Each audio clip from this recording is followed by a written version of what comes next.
cambia también lo profundo, cambia el modo de pensar, cambia todo en este mundo. Cambia el clima con los años, cambia el pastor su rebaño, y así como todo cambia, que yo cambie no es extraño.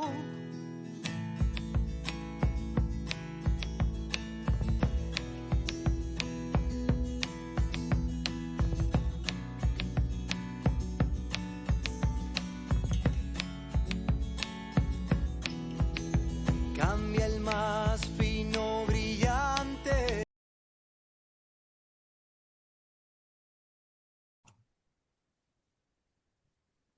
Muy buenos días, amigas y amigos de Todo Cambia. Una semana más abrimos este espacio de encuentro Totum Revolutum, la tertulia, donde compartimos experiencias, aprendizajes y miradas que nos ayudan a ampliar nuestro nivel de conciencia. Hoy tenemos el gusto de presentarles una nueva profesional solidaria, Carmen Grau del Valle. Carmen es psicóloga e investigadora en el ámbito de la salud. Cuenta con una trayectoria centrada en la relación entre la salud física y el bienestar psicológico, especialmente en áreas como la obesidad, el estrés, la alimentación y las enfermedades metabólicas.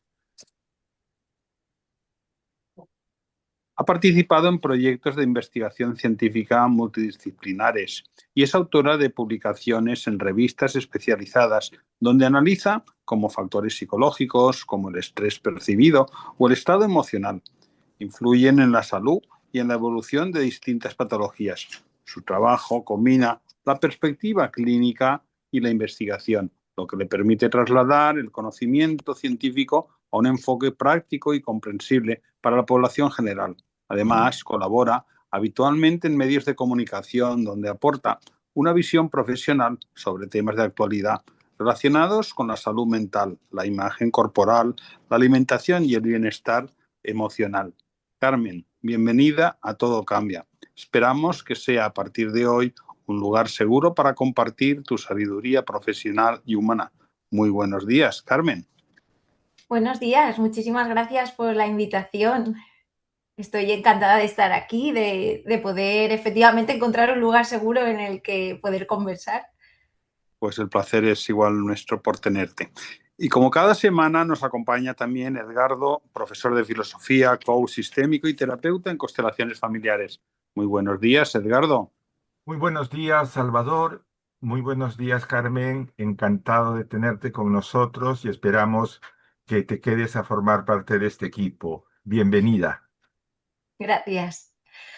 Carmen, antes de entrar en el tema que nos ocupa hoy, los escuchantes quieren conocer mejor tu perfil humano. De esta manera entran en mejor conexión con tu experiencia profesional.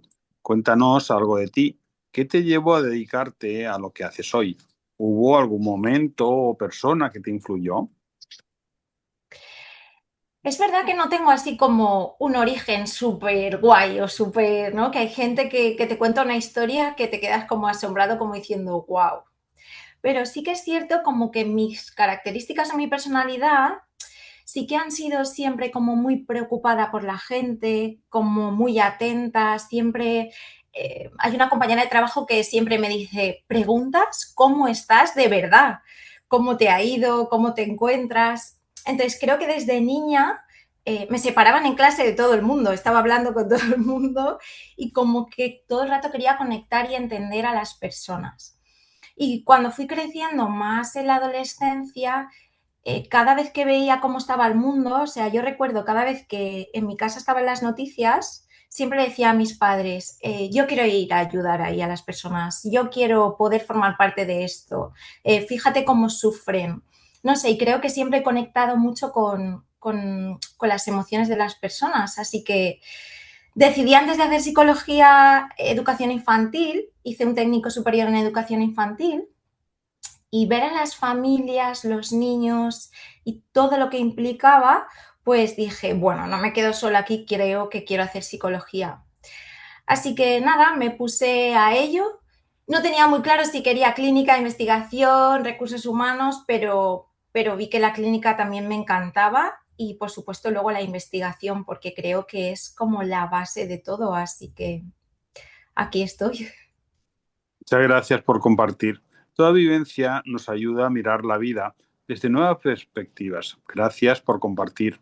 Carmen, para empezar, ¿qué significa exactamente ser una persona transgénero?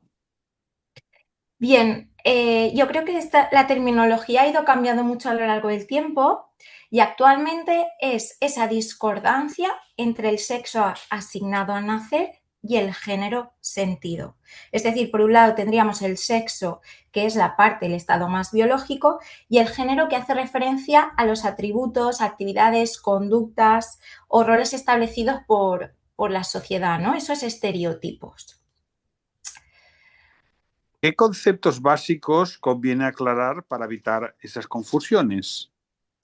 Yo creo que justamente ese, ¿no? La diferencia entre el sexo y el género, entender muy bien lo que significa el sexo asignado al nacer y la manera en que yo me comporto en el mundo, y luego la orientación sexual con esa identidad sexual, que a veces también se confunde, identidad de género, perdón, que a veces también se confunde mucho. La orientación sexual hace referencia a la atracción que tengo hacia otra persona, sea física, romántica o emocional, y efectivamente, de nuevo, esa identidad de género hace referencia al sentido interno que tiene una persona de cómo se siente consigo mismo y de cómo se comporta en el mundo. Carmen, La asignación del género corresponde siempre a los padres. La asignación del género a nacer se refiere a los atributos más físicos, pues efectivamente hormonales, cromosomas, más a la parte de hombre o mujer, o sea, al sexo, al nacimiento, ¿no? Correspondería a esa parte. Pero es independiente después de cómo uno se sienta, un poco para tener claro el... Exacto, es como esa discordancia entre el sexo asignado y el género sentido, es decir, cómo se siente la persona consigo mismo, cómo me quiero expresar en el mundo, cómo me quiero comportar. Y sobre todo que esa parte no ha de ser juzgada. Carmen, ¿Sí?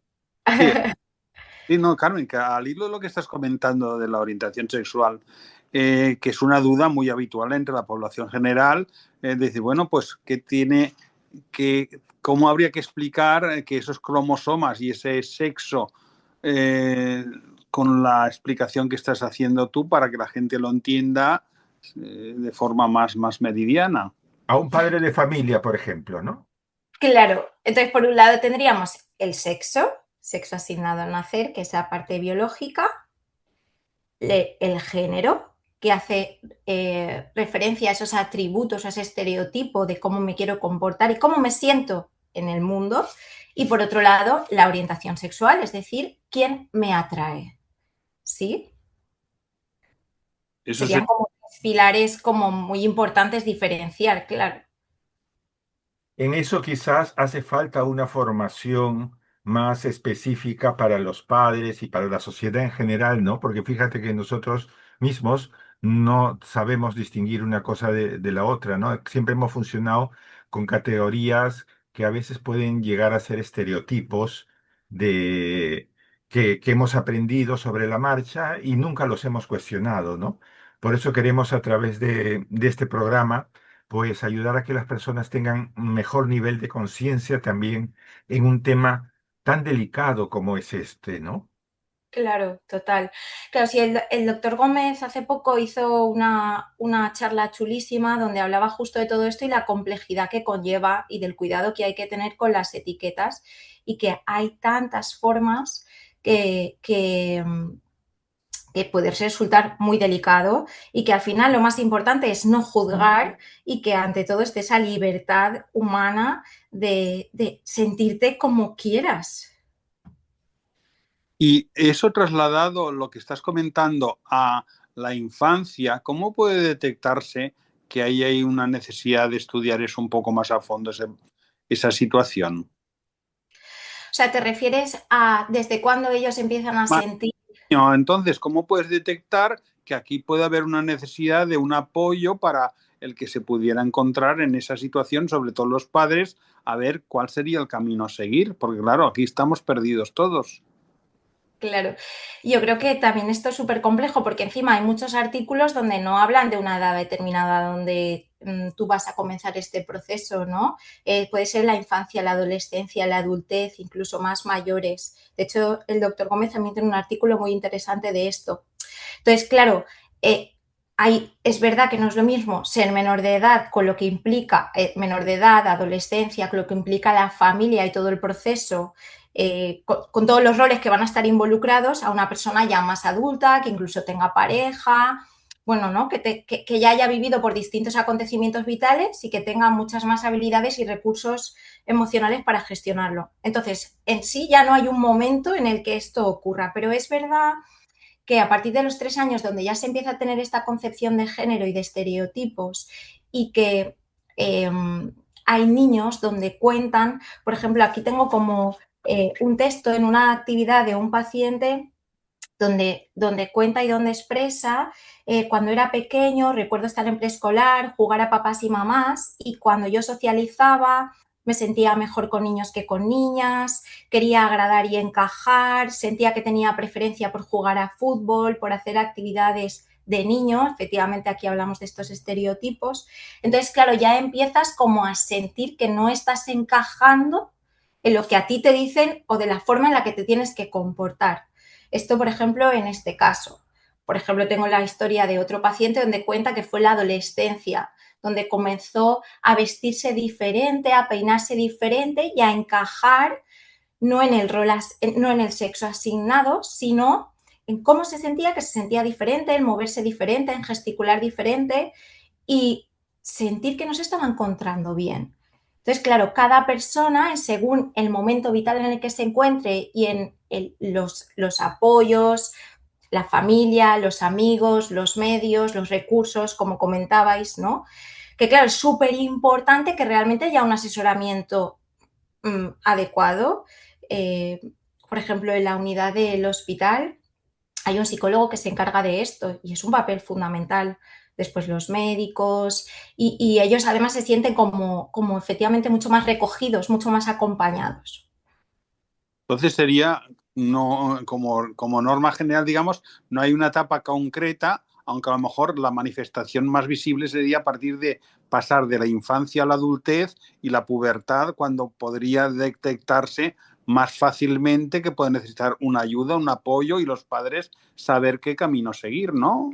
Bueno, sí, no, ¿no? Es como, bueno, y luego te puedo poner el ejemplo del adulto, donde cuando su pareja que se empieza a vestir diferente y su pareja, pues por ejemplo, con 30 años, que tengo el texto de otro paciente, de otra persona que viene a la consulta, y donde le dice cómo te sientes tú y si tú te sientes de acorde a cómo a tu sexo, ¿no? Entonces es como, ostras, empiezo a detectar que yo no encajo y me quiero comportar realmente de otra manera, siento el alivio, me siento acompañado. Entonces, claro, realmente la infancia, ya te digo, hay artículos donde hablan desde los 10 años hasta los 35, hasta los 40, hay mucha variabilidad en la edad. Ya no, lo decía más que nada en este caso cuando uno es adulto, ya tiene un sentido de razón desarrollado y tiene la capacidad de observar y de decidir y de pensar.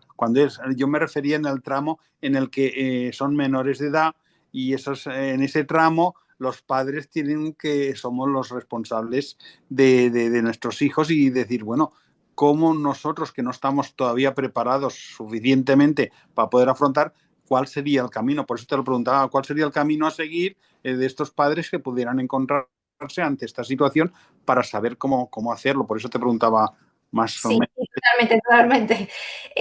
Y justamente buscar ese acompañamiento, ese apoyo y esa orientación, pues eso, lo más ajustada a la situación del niño, del adolescente en este caso.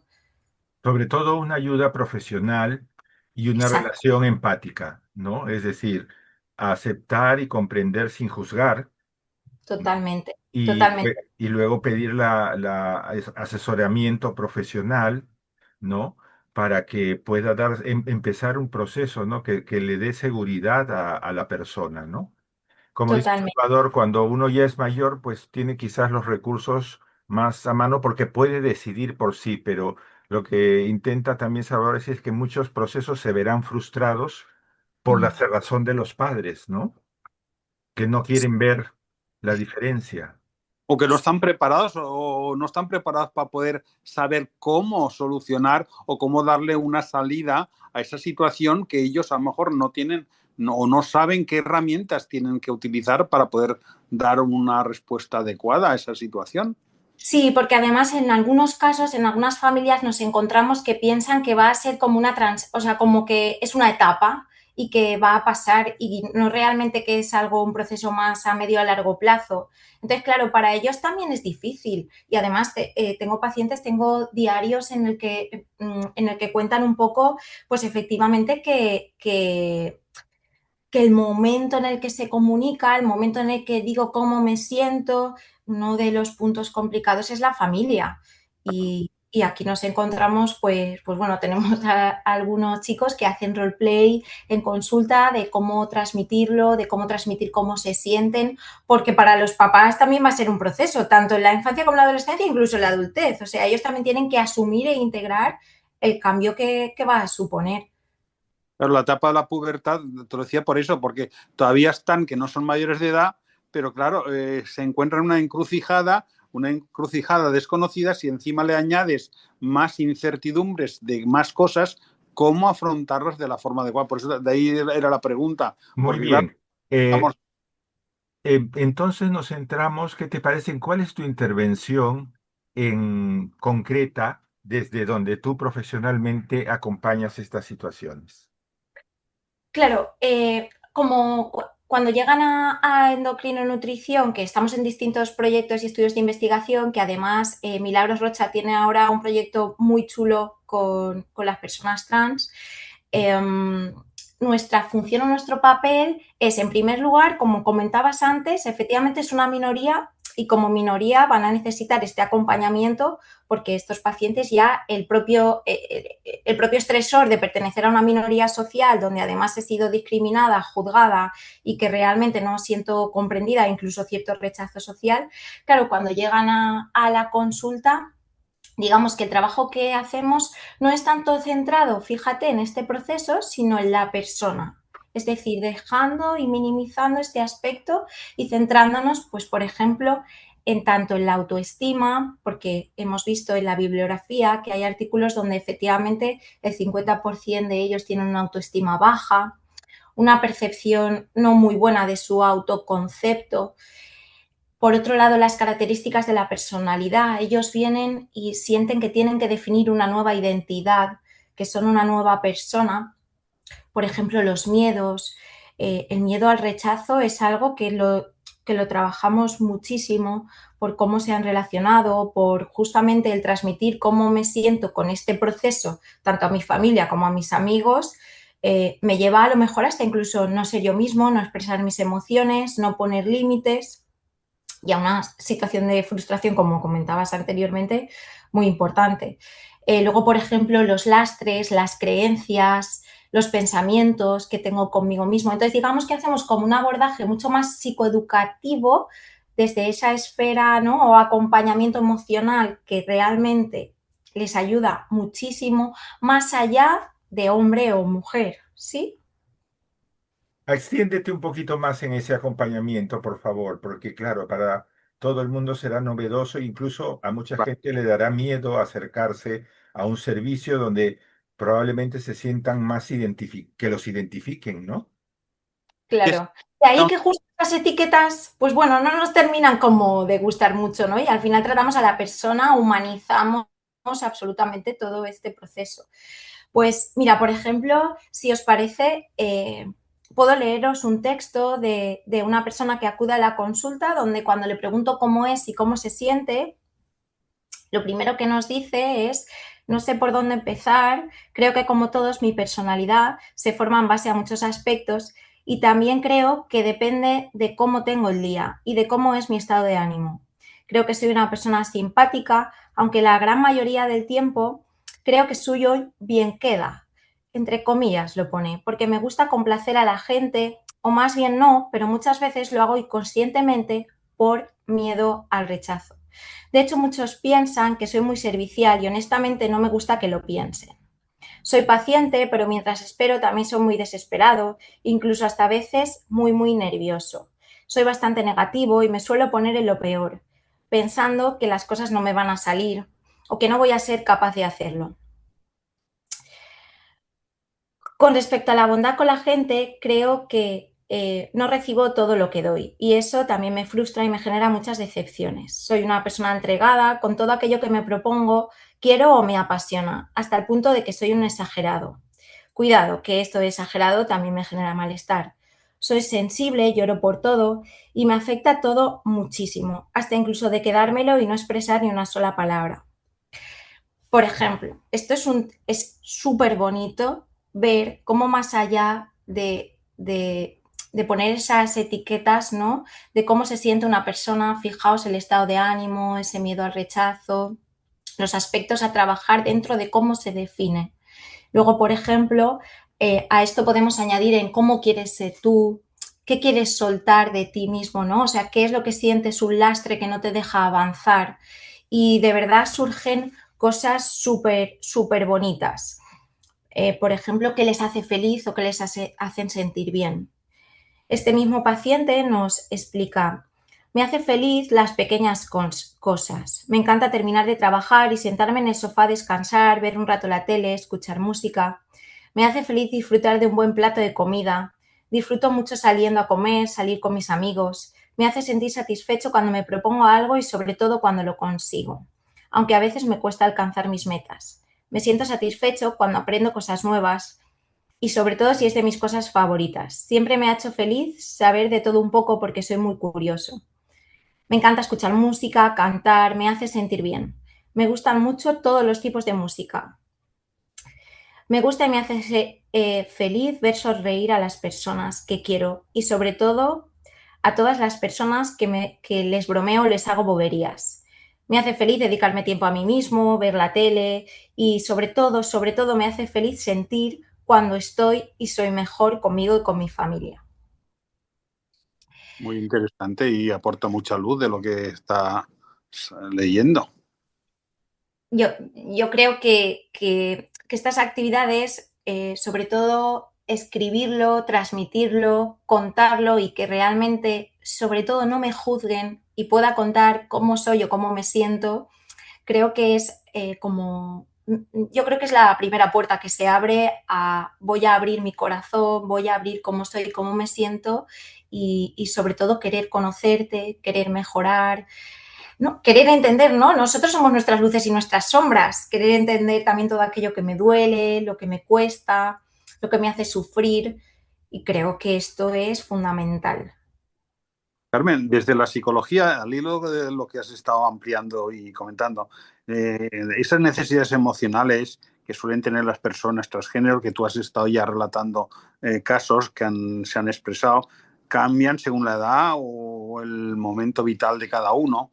A partir de ahí, a la familia, que es la que está más próxima, ¿qué señales serían las que debían de detectar para decir, aquí necesitamos ayuda, dónde acudir?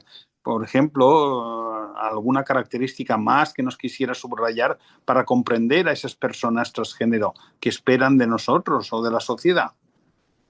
Pues mira, algo que veo tanto en la bibliografía como en la consulta, pues normalmente describen esa sensación de tristeza, de que no se sienten parte de nada, de que no se sienten bien. Entonces, pues a veces, sobre todo los chavales, salen menos, podemos ver que cambian, ¿no? Que cambian la dinámica del día a día, pues que están más callados, los podemos sentir más apagados, incluso si con el peinado, ¿no? Que a veces dicen, pues me he cortado el pelo o pues he querido cambiar un poco mi aspecto porque no me siento bien.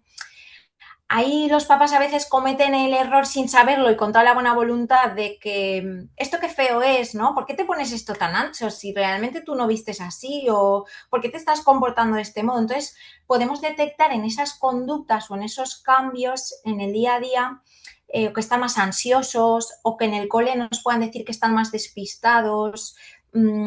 Es verdad que, claro, no hay como patrones concretos que, claro, el niño simplemente ver que que no está como comúnmente suele estar. Que claro, esto también puede ser por un montón de razones, ¿no? Que tenga ansiedad, que pueda tener problemas académicos, que esté sufriendo bullying. Claro, es que puede ser. Yo creo que lo importante es preguntar, comunicarse con ellos, escuchar sin juzgar, que sé que esto para los papás también es difícil. Y sobre todo porque ellos mismos también, o sea, los chavales o los adultos también lo cuentan y hablan mucho de esa sensación de no encajar, de tristeza, de aislamiento, que claro, la bibliografía un poco ya también esto lo describe, que muchas de estas personas tienen un alto porcentaje en depresión, ansiedad, incluso ideas suicidas, pensamientos negativos. Y claro, está de ahí la importancia de buscar una ayuda adecuada porque puede ser difícil de detectar. Claro, la familia, que es lo que te había comentado antes, Carmen, es digamos, el eslabón más cercano que estará ahí atenta a ver esa evolución y puede estar ayudando, escuchando y no valorando o juzgando, por supuesto. ¿Cuál sería el mejor rol a tener en cuenta ante estos casos de parte de la familia o próximos a él? ¿Cuál sería la mejor acción para poder ayudarles y comprenderles mejor? Pues mira, aunque parezca muy obvio, preguntar. O sea, porque a veces es lo último que se hace y lo que veo en, sobre todo, las mamás, que normalmente vienen más las mamás y mm, ellas se sienten también inseguras ante la situación porque no saben muy bien lo que está pasando, pero preguntar por qué están así, qué les pasa, si necesitan algo y sobre todo acompañar y estar. Sé que es complicadísimo, parece muy fácil decirlo, pero de verdad durante el proceso es, justo esta semana, además hablando con una mamá que su hijo se quería vestir de determinada manera y ella estaba insistiendo en que no era la manera correcta de vestirse, no por hombre o mujer, sino porque no le gustaba la prenda, ¿no? Entonces, claro, es como, bueno, quizás escúchale por qué necesita ponerse ese suéter, ese pantalón, escúchale por qué necesita expresarse así. Entonces, aunque parezca como muy evidente, de verdad preguntar y sobre todo mostrar ese apoyo de voy a estar, la seguridad, ¿no? La seguridad que necesitan sobre todo los chavales escuchar de estoy aquí. O sea, sé Pues como esa figura de seguridad. escuchar sin juzgar, Sí. solo escuchar y que él diga o transmita qué es lo que está sintiendo y percibiendo para poder saber qué necesidad va a poder tener esa persona o personas de una atención específica, por ejemplo, ¿no? Claro, claro. También es verdad que nosotros en nuestro caso ya vemos a la persona adulta como tal, es decir, quizás el psicólogo que trabaje con toda esta intervención de una forma inicial, que sí que hay un trabajo más con la familia, en esto tenga mucho más que aportar. Claro, yo cuando llega el adulto y llega con toda esa necesidad emocional de, pues por ejemplo, por algunos de los motivos que vienen, que además me ha apuntado alguno, es no me siento bien conmigo mismo, siento que arrastro cosas, me siento incomprendido, me siento solo, siento que no puedo expresar cómo me siento. Entonces, claro, digamos que ya voy más a ese abordaje del adulto y no tanto con la familia, aunque al principio muchas veces vienen acompañados, por lo menos la primera vez, porque luego claro, como es un programa más estructurado, viene únicamente el paciente, Y ahora te la hago persona. una pregunta al hilo de lo que estás comentando. Es que, claro, es que desconocemos tanto de esto que te surgen preguntas. En el tránsito de esa pubertad, adultez y la mayoría de edad, mientras no es mayor de edad, tus padres o los padres somos los responsables que tenemos que estar velando por ayudar a nuestros hijos e hijas. Entonces, cuando ellos han llegado a la adultez, sería también conveniente que esa conexión de ayuda de padres y familia se transmitiera, es decir, ¿no? Tenéis el apoyo de la familia para ver qué solución se te puede ayudar de tal o cual manera, ¿no? Claro, sí que normalmente cuando vienen, que como son mayores de 18 años, aún así también se les pregunta cómo estás en tu casa, cómo han llevado tus padres el proceso, cómo te sientes tú, si sientes que te tratan como realmente sientes, si respetan tus límites. Es decir, sí que es verdad que hay un abordaje familiar, pero digamos como desde la persona adulta que viene a la consulta. No sé si te refieres a esto. Sí, era claro, porque yo lo decía básicamente porque nos encontramos ante una situación que la gente desconocemos y no sabemos cómo actuar por no meter la pata, digamos, en no dar la solución o dar con qué profesional es el que te tiene que atender más que nada por ayudarte. Y ahí es donde estaba, que puede ser en el tránsito de la pubertad a adultez y ya llegas a la mayoría de edad, pero aunque hayas llegado a la mayoría de edad, continuarás necesitando que esa familia, tus padres, familia próximos, estén ahí a tu lado también, que será importante ese factor, ¿no? O sea, la red de apoyo familiar, amistades es fundamental. De hecho, los chavales normalmente se lo cuentan antes a los amigos que a la familia, que no en todos los casos, pero la red de apoyo es fundamental para que el proceso sea mucho mejor, para que haya menor probabilidad de que haya factores psicológicos asociados o trastornos psicológicos asociados, porque va a hacer que el proceso sea mucho más fácil. Es verdad que algunos pacientes o algunas personas pues va a su médico de cabecera, le cuenta lo que le pasa y lo derivan a una unidad de referencia o al psicólogo de referencia o al endocrino, ¿no? Es decir, que muchas veces también van al médico de cabecera, que es lo más accesible que tienen, y ahí cuentan un poco lo que está ocurriendo para que, bueno, pues se muevan en la dirección oportuna o que el médico le oriente, ¿sabes? Ya nos has comentado, Carmen, ahora cómo se trabaja esa salud psíquica y emocional de esa persona trans en la consulta. ¿Y cuáles serían los pilares fundamentales del acompañamiento psicológico? Ya has dado pinceladas más que nada por reforzar un poco de cara a las familias para que tengan esos apoyos. Pues mira, justo como comentaba al principio, esa autoestima, ¿no? Ese autoconcepto, la forma de percibirse y sentirse con ellos mismos, pero sobre todo hay como una disociación entre lo que soy y lo que realmente quiero ser y trabajar sobre eso. Les pasamos algún cuestionario que entra un poco dentro de los objetivos del estudio, les preguntamos si hacemos actividades en cómo se ven, cómo se sienten. Además es súper interesante porque ellos cuando se lo repites o lo haces con el tiempo, empiezan a contarte cosas con las que se sienten satisfechos, con las que se sienten bien. Una de las cosas que nos hace trabajar esta autoestima es que ellos no se respetan a sí mismos tampoco porque no respetan sus propios límites, sus propias emociones, cómo están con los demás, las relaciones interpersonales. Entonces, digamos que ese sería uno de los aspectos a tratar. Como comentaba anteriormente, miedos o inseguridades, cosas o aspectos que a ellos les preocupen, desde dónde viene ese origen, qué pueden hacer para solucionarlo, cómo sería su vida si no tuvieran ese miedo. Y eso lo relaciono también muy bien con la historia de vida. Es una actividad muy bonita en el que ellos hacen como un esquema vital desde su infancia, la adolescencia, adultez, el momento actual. Nos cuentan por las experiencias y situaciones que han vivido, tanto buenas como malas. Ellos buscan este momento es como un momento de autoconocimiento muy importante, de cosas que a lo mejor incluso o pequeños detalles que se les ha pasado por alto o pues no me di cuenta de que mi padre me corregía la forma de comportarme o de gesticular. Pues no me di cuenta que no lo conté en el colegio por miedo a sentirme solo. O no me di cuenta que realmente el momento más importante fue cuando mi pareja me apoyó. Pequeños detalles que les ayuda a construir su historia de una forma mucho más consciente. Luego también hablamos muchísimo, que es una de las razones por las que llegan, sobre la regulación emocional, a identificar correctamente las emociones que sentimos, a que no todas las emociones que sentimos son problemas, que muchas veces esto hacemos un causa-efecto. Las emociones son absolutamente naturales en todo el ser humano. Cómo me siento, a identificarlas, a integrarlas, a analizarlas, ¿no? Pues, por ejemplo, actividades muy chulas de qué te ha activado esa situación de una situación activadora, ¿no? ¿Qué te ha hecho sentirte mal con tus amigos? ¿Qué emoción has sentido? ¿Y por qué te importa? ¿Por qué le das esa importancia?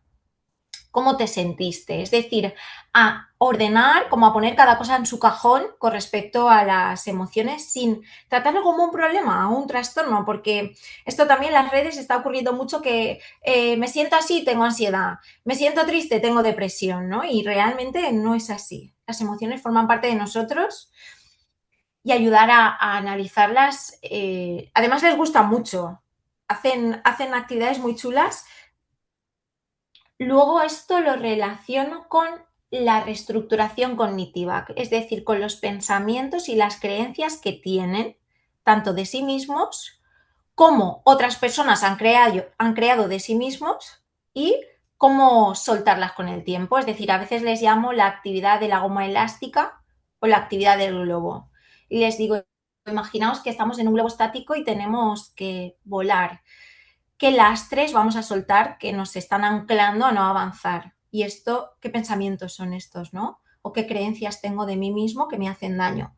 Por ejemplo, soy un inútil, no valgo para nada, nunca lo voy a conseguir, ¿sí? O sea que sería un poco como tratar la conducta, la emoción y el pensamiento, que son esas tres claves dentro de la psicología, con un montón de actividades. Para canalizarlo de la forma adecuada. Claro. Claro. Carmen, la imagen corporal suele ser un tema también central. ¿Cómo se ayuda a mejorar esa relación con el propio cuerpo? Efectivamente, yo creo además que es una de las cosas que más cuesta y que efectivamente más malestar les genera. Si ya de por sí en una persona adolescente o adulta tenemos nuestras propias inseguridades y nuestra propia aceptación o no de nuestro cuerpo, claro, imaginaos la dificultad que puede suponer. De hecho, estaba buscando también algún trocito de texto de alguna actividad y justo encontraba que una de las cosas que una persona nos comentó era el momento en el que tenía que enfrentarse al vestuario en gimnasia con sus compañeros, ¿no? Y dice así como desde que nos separaron en los vestuarios a la hora de hacer gimnasia, tomé la costumbre de esconderme en un baño privado para cambiarme y ducharme. Y además es algo que a día de hoy, después de 20 años, todavía mantengo. Cuanto menos me vean, mejor. Siempre voy a intentar encajar. Hasta en ocasiones me vestía con ropa femenina por influencia de mi familia y siempre dije que me sentía disfrazado, que no me sentía bien, que no me sentía cómodo con mi cuerpo y que no era realmente lo que yo era. Claro, fijaos que un momento en el que podemos normalizar cómo entrar a los vestuarios puede ser efectivamente un foco de malestar. El simple hecho de mirarse en el espejo, de vestirse, de hacer ejercicio físico, de estar en una relación íntima, es muy complejo, implica como muchísimas variables psicológicas y tiene una relación muy directa con la autoestima. Entonces, claro, aquí un poco el objetivo es de fortalecer como esa imagen obviamente no la que les genera malestar, sino lo que ellos quieren conseguir, qué se proponen, cuáles son sus metas, cuáles son sus objetivos, porque además no todas las personas buscan un tratamiento médico ni un cambio grande físicamente, sino simplemente aceptarse y quererse. Y yo creo que este es un trabajo que el doctor Gómez durante muchísimo tiempo, los últimos años que he podido trabajar con él, es algo muy bonito.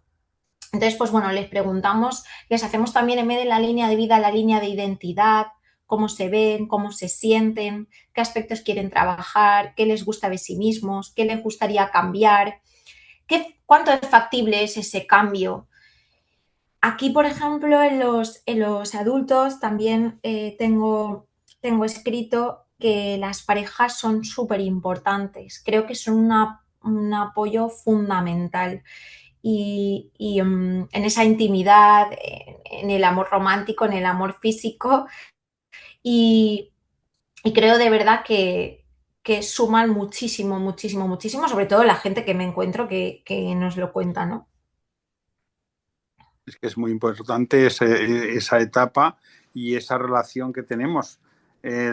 Aquí el papel que juega el entorno, la familia, la escuela, el trabajo, en la salud mental de las personas transgénero, ¿no? ¿Podrías Total. ampliar más esto? Más que nada, repito, porque es una situación que para que no nos pide sorpresa saber cómo actuar para ayudar a esas personas, porque hay que ayudarles, por supuesto. Sin duda, yo creo que sería que habría que hacer ese trabajo no solo multidisciplinar entre profesionales, sino además en el ecosistema, es decir, en los distintos entornos, en el cole con los profesores, resolver dudas, preocupaciones. Incluso yo creo que algo que no he nombrado y que es lo primero que normalmente siempre comento es cómo te sientes tú con esto, que no lo juzgues, tus prejuicios, tus estereotipos, tus sentimientos, y primero trabájalo tú y luego resuelve las dudas que realmente creas que son necesarias pues para estar en el colegio, en el trabajo, porque además muchas personas cuentan la discriminación laboral que han sufrido por ello. Tengo una paciente que ha cambiado como 3 veces de trabajo por cómo le han tratado en el mismo, o pues bueno, hay alguna chica camarera donde dice que no se siente cómoda bajo ningún concepto, pues sirviendo, cómo le miran, gestos, risas. Es decir, tenemos que ser cuidadosos no solo con nuestro lenguaje verbal, sino con nuestro lenguaje no verbal también. Claro. Edgardo, ¿querías hacer alguna pregunta o alguna aportación a lo que está comentando Carmen, que es tan interesante? Sí, Salvador, muchas gracias. Carmen, un poco por incluso leyendo nuestra propia reacción como sociedad, como familia, muchas veces por esto mismo de que no estamos familiarizados y tenemos ya muchos prejuicios al respecto, eh, puede ser, se me ocurre que el problema que nuestra mirada sea siempre de las personas transgéneros como un problema, como una diferencia. Y justamente eso puede ser la raíz realmente del problema. El problema no son ellos, sino nosotros que no los vemos como personas, que no los vemos, no los integramos igual, sino que siempre nuestra mirada se detiene en la diferencia y por todo lo que tú nos has dicho de cómo se siente, de las cosas que valoran, cómo se ven, en cualquier otra persona que no sea transgénero, también funcionan la depresión, todo. El verdadero problema es cuando, por ejemplo, se tienen que enfrentar a la discriminación, al mobbing, en muchos lugares hasta a los insultos, ¿no? Entonces, esa es la parte, yo creo, a veces más difícil de poder trabajar, porque claro, ahí tienes que trabajar con el entorno y con la sociedad. ¿Cómo miráis este aspecto los profesionales? Mira, me ha encantado, o sea, te estaba escuchando y estaba como feliz de escuchar esa conclusión, porque en los últimos artículos que he estado leyendo, las últimas charlas, efectivamente me parece que es algo mucho más social que ni trastorno ni problema, o sea, es algo que tiene que ver con la sociedad y aceptar a las personas tal y como son. Y creo que esa depresión, esa ansiedad, esos pensamientos negativos de sí mismos tienen más que ver posiblemente con cómo nos comportamos con ellos y lo difícil que les ponemos, es decir, les ponemos la piedra en el zapato, porque además son una minoría. Yo, que el hecho de que una persona se sienta o no con su sexo asignado al nacer. Entonces, claro, me ha encantado como tu resumen, conclusión, y era como exacto. Y claro, al hilo de esto, efectivamente me viene a la cabeza situaciones como escribía este chico, donde, por ejemplo, una de las situaciones que le daban miedo o que le costaba enfrentarse era el mero hecho de salir de fiesta. Y, por ejemplo, en la actividad nos escribe como situación a la que me preocupa o me cuesta enfrentarme. Salir con mis amigos de verbena. ¿Cuál es mi pensamiento? Mi pensamiento es que les va a saber mal que no baile o no disfrute como ellos o que disfrute tanto o más como ellos. Fijaos, ya simplemente el mero hecho de salir le está preocupando tanto disfrutar como no disfrutar y además sentirse juzgado por sus amigos. Por tanto, qué difícil va a ser que se comporte como sienta o como quiera estar en ese momento, ¿no? Tanto tenga más ganas o menos de bailar. ¿Cuál es la emoción o la sensación que me genera esta situación? Vergüenza, culpabilidad y nervios. ¿Qué ocurre? Luego lo que hacen es, llega el momento, va a la verbena y nos escribe cómo se siente después, ¿sí? Me puse nervioso, pero intenté relajarme y sobre todo conseguí disfrutar e intentar quitar mi negatividad, ¿no?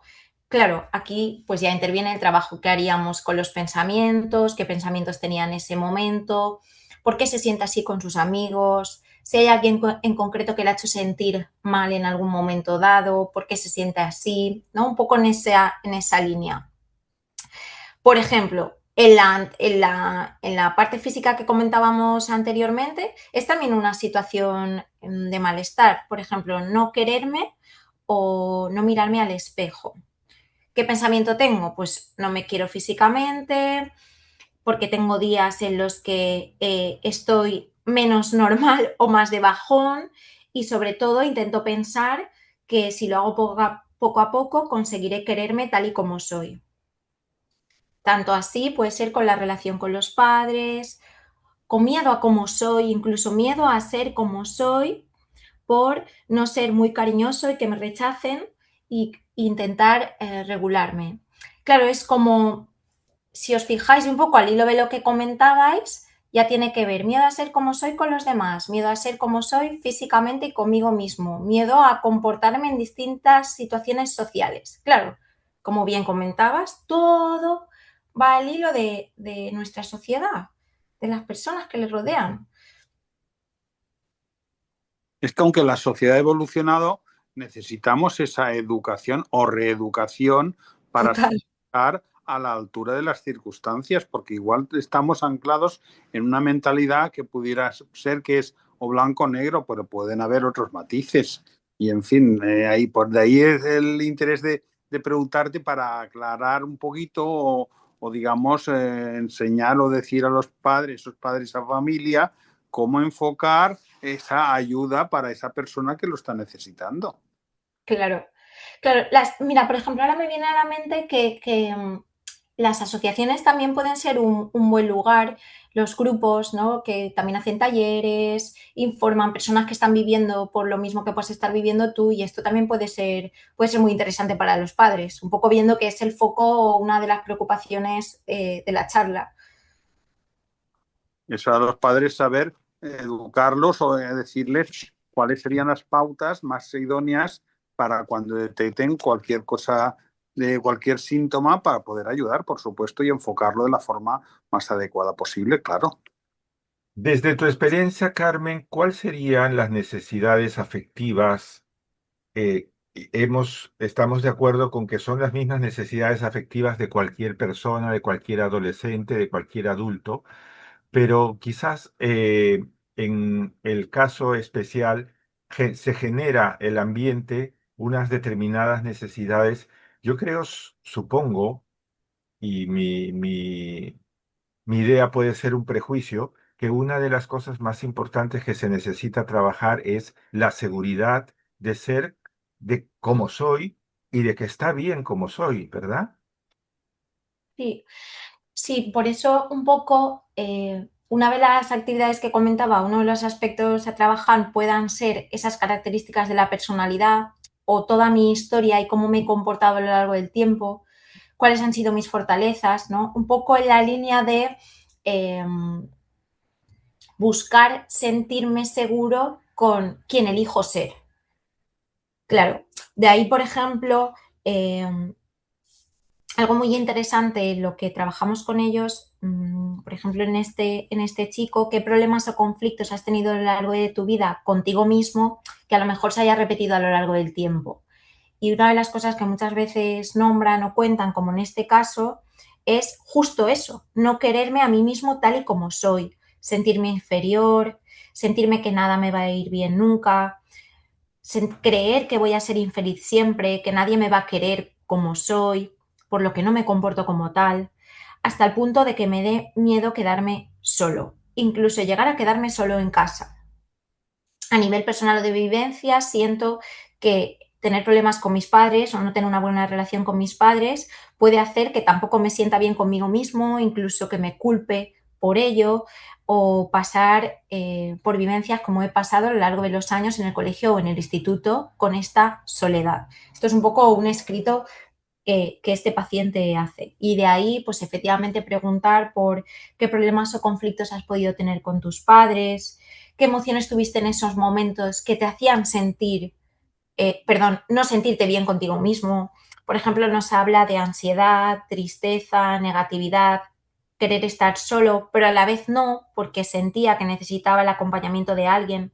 no querer salir de casa, sentirme mal por hacerlo y por no hacerlo, no tener fuerzas para ello, porque al final digamos que un poco siempre escriben algo muy bonito que dicen escribir las actividades, escribir un diario, conocerme, hace que acabe ordenando mi cabeza, porque siento que estoy como en caos, ¿no? Como que tengo las ideas, los pensamientos, los sentimientos, mi familia, el entorno, como todo mezclado. Y escribirlo y ordenarlo me ayuda a saber mejor quién soy. Carmen, has comentado. Sí, sí, sí, sí, sí. No, no, no, está bien. No, que acabas de comentar hace un momento esos problemas, dificultades que son más frecuentes, las que se expresan ellos, que se enfrentan en su día a día, tanto a nivel social, emocional, sanitario también. ¿Y existen ideas erróneas o mitos que afecten especialmente al bienestar de estas personas? ¿Cuáles serían los más dañinos? Pues no sé si he entendido bien la pregunta, pero un poco lo que me viene a la mente quizás sean esas creencias que nos alejan de quién somos. Porque, por ejemplo, efectivamente, no me siento satisfecho con nada en mi vida o siento que no voy a ser capaz de estar feliz nunca. No sé si te refieres a esto, Sí, si te refieres... Ah, claro, mitos erróneos o que creemos que son dogmas y a lo mejor están mal enfocados. pues justo un poco, pues entonces sí, justo en esta línea trabajamos muchísimo esas creencias. Les pongo un poco la metáfora de que las utilicen como la prenda de ropa, ¿no? Es decir, el abrigo que yo necesito en invierno no lo voy a necesitar en verano. Entonces, la creencia que un día me sirvió para protegerme o para ayudarme o para entender el mundo o que alguien me impuso, quizás hoy no me sirve, ¿no? Y como arrancarlas o como una raíz de un árbol, ¿no? Arrancar estas creencias que están influyendo en mi percepción tanto de mí mismo como del mundo, incluso de cómo los demás me perciben. No sé si te referías a esto, a ese error de cómo puedo percibir a las personas. Sí, también es una de las opciones que pueden darse ahí en esas situaciones que hay que ver esos conceptos que a lo mejor te crees que son inamovibles y son erróneos porque igual no tienen el enfoque más adecuado a estas situaciones que se están dando, digamos. Sí, entonces, un poco como os decía, ¿no? Localizamos todas estas creencias, todas estas preguntas, un poco en la línea que os estaba contando y trabajamos todos los aspectos que os he nombrado en la charla y después de un tiempo volvemos a hacer como esas preguntas o esas cuestiones para ver si han cambiado y es súper interesante porque ellos aprenden, ¿no? A desechar estos dogmas o estas creencias que tienen y a cambiarlas. Por ejemplo, cuando les preguntas qué te gusta más de ti o qué es lo que menos te gusta, quizás en un primer momento que te dicen, oye, lo que más me gusta es que no me rindo nunca, soy muy cabezón y consigo lo que me propongo. Pues esto es como un ancla que nos sirve para trabajar otros aspectos relacionados. Y cuando pasan muchos meses, se sienten como súper satisfechos de cómo son, de cómo lo han conseguido, esto ha reforzado otros aspectos. Entonces, efectivamente, ir quitando otras cosas que les puedan estar dañando. Por ejemplo, el miedo al abandono, que va en relación con ese miedo al rechazo, el miedo a comportarme como soy por miedo a ese rechazo o al abandono. Esto pasa también mucho a la hora de relacionarnos de tú a tú, ¿no? Con las parejas. Ya has comentado pues cuáles serían esas situaciones que están atravesando esas personas y cuáles serían las situaciones más dañinas para que ellos sepan identificarlas y poderlas superar, que ya nos has dado esas pinceladas, para que la gente esté preparada y saber cómo afrontarlo, ¿no? Pasa a la siguiente, Salvador. Carmen, desde tu experiencia profesional, ¿qué tipo de casos o situaciones requieren mayor apoyo psicológico? ¿Qué experiencias recuerdas de esos casos que se resuelven bien sin entrar en detalles personales, que suele ser lo más complejo?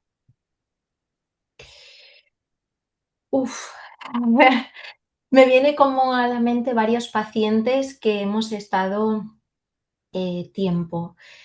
Pues mira, diría que por un lado el aspecto de la imagen corporal, unido a lo que comentábamos anteriormente, ¿no? Los pensamientos que yo tengo de mí mismo y cómo me percibo de una forma bastante dañina. Entonces creo que esto hace que la persona acabe comportándose de esa manera durante muchísimo tiempo. Y esto es como si tuviera que, como si tuviera que pedir a un programa informático otra programación diferente a la que esa persona tiene. Digamos que tienen como una estructura mental en cuanto a su manera de sentir, comportarse con ellos mismos y con los demás, y todo esto hay que revertirlo. Claro, yo creo que digamos que sería ese, si contesto a tu pregunta, la parte más complicada, ¿no? Lo que pienso de mí mismo con cómo me percibo. Claro, eso es el todo. Claro.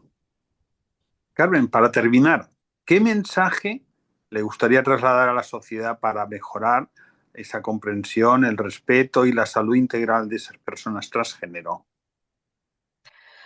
Pues mira, aquí me habéis ayudado más vosotros, casi que yo misma. Vuestras conclusiones me han gustado más. Al hilo de lo que últimamente estamos leyendo y de lo que la bibliografía nos aporta, justamente que no etiquetemos, que humanicemos a todo el mundo, que veamos a las personas transgénero como lo que son personas, que cada uno se comporte y se vista de la manera que quiera y se sienta más feliz consigo mismo, y que es que no somos nadie para decirle a otra persona cómo se tiene que comportar en el mundo, siempre y cuando le haga feliz, no haga daño a nadie y se sienta como quiera. Creo que efectivamente hemos avanzado mucho y bueno, falta cierto trabajo en cuanto a esta aceptación, a esa reeducación que nombrabas, que también me ha gustado, que hasta para nosotros mismos, a los profesionales sanitarios, aprendemos muchísimo, muchísimo de ellos.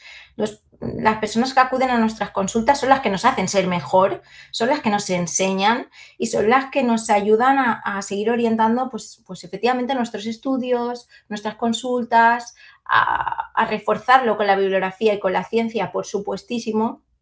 Y justo por eso creo que el mensaje final es: aceptemos a la gente y a los demás tal y como son. Así debe ser. Carmen, quienes quieran ponerse en contacto contigo o tener más información de tu trabajo y publicaciones, ¿cómo pueden hacerlo? Bueno, yo puedo dar efectivamente el correo del puesto de trabajo, carmen.grau@fisabio.es. Estamos además en distintos proyectos de investigación chulísimos, tanto con personas transgénero como con obesidad, como con diabetes. Creo que desde el laboratorio y la unidad, con el doctor Morillas, con la doctora Celia Bañús, Milagros Rocha, Susana Rovira, o sea, creo que son un equipazo. Son hombres y mujeres, o sea, es gente extraordinaria y creo que podemos aportar muchísimo, muchísimo a la sociedad, es decir, trasladar esa ciencia a la calle, que creo que es súper guay. Enhorabuena por vuestro trabajo. Nosotros también pondremos el contacto en nuestra web también. Amigos, amigas de Todo Cambia, Carmen Grau del Valle, una profesional de la ayuda psicológica especializada. Ella nos ha traído una mirada nueva, tolerante, comprensiva y profesional a una realidad de las personas transgénero. Muchas gracias por todo lo que nos has transmitido y esperamos seguir contando contigo para próximos programas, porque aún podemos seguir aprendiendo y compartiendo aprendizajes y experiencias que nos ayuden a elevar nuestro nivel de conciencia, porque la verdadera salud comienza cuando una persona puede ser quien es, sin miedo y con dignidad, porque el bienestar emocional y corporal están ligados al reconocimiento y al respeto. Las personas trans no buscan ser comprendidas a la perfección, buscan ser reconocidas y respetadas en su verdad. Ser trans no es un problema de identidad, es una realidad que se vuelve difícil cuando la sociedad no sabe acompañar. La dignidad de una persona no depende de encajar en una norma, sino de poder vivir sin miedo siendo quien es. Gracias por ser parte de Todo Cambia y gracias a nuestros queridos escuchantes por estar ahí. Nos despedimos hasta el próximo encuentro. Muchas gracias, Carmen, de corazón, por toda esta tertulia tan interesante. Gracias, Edgardo. Con los años cambia el pastor su rebaño, y así como todo cambia, que yo cambie no es extraño.